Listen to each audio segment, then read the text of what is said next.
जय हो जय हो।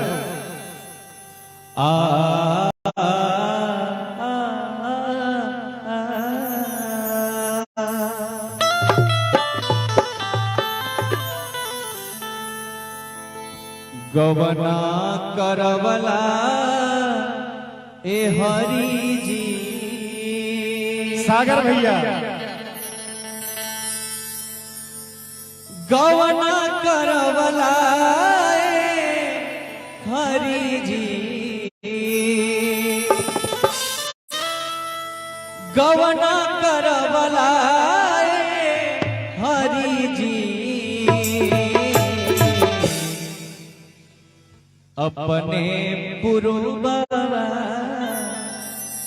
गैला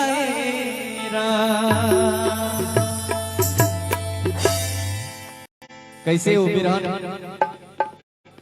कह दिया अपना पति के याद गवना करवला हरि जी। गवना करवला हरि जी। अपने पुरुबा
जब जब याद आवे तो हरी सुरतिया।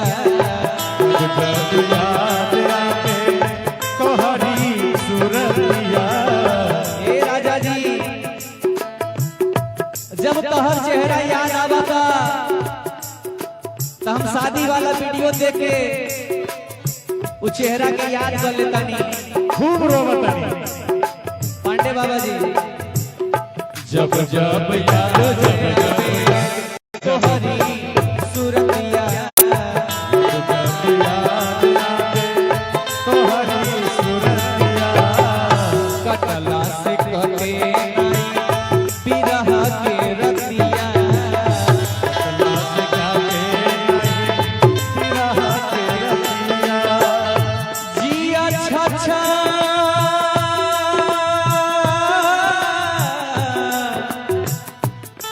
मोर राजा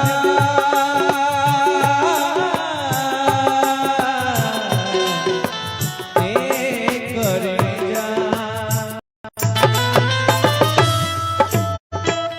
जिया छछनवला हरि जी। जिया छछनवला हरि जी। अपने पूरे बाबा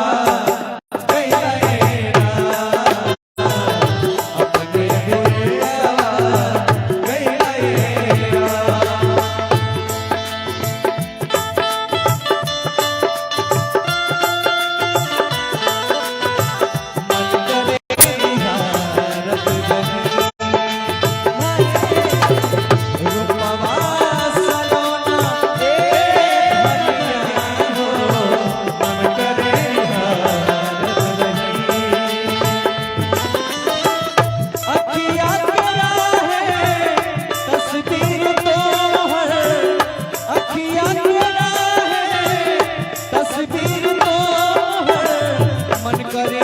निहारत रही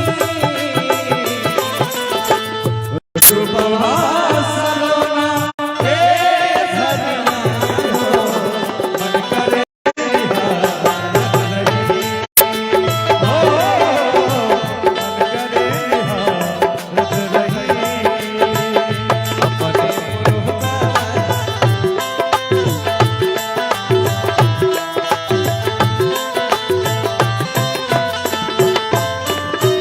आगे वो औरतिया कह दिया कि तू जब से हमरा के छोड़ के गईला ना एको टेलीफोन गईला ना पाती लिखला कैसे बिरहन कह दिया वियोग में दिया कवनो संदेशवा पतिया पे खबला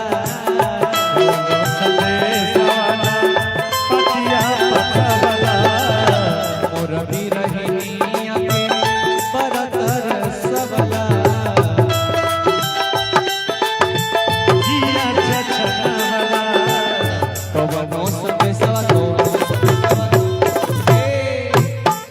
पतिया पेठवला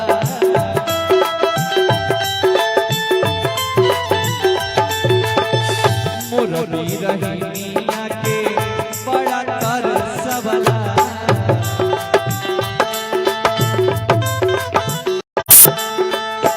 आगे कह दिया रोमटा कवला हरी जी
अगर अच्छा लगा तो ताली बजा दीजिएगा। हमारे परम आदरणीय मुकेश पांडे जी पैसर ग्राम पैसर, इनकी तरफ से ये 100 रुपए का आशीर्वाद भगवान इन्हें दिन दूना रात चौगुना दे। हम सारे कलाकारों की तरफ से बहुत बहुत धन्यवाद है। अगर चाय वाले अगर इधर आ जाते तो अच्छा होता।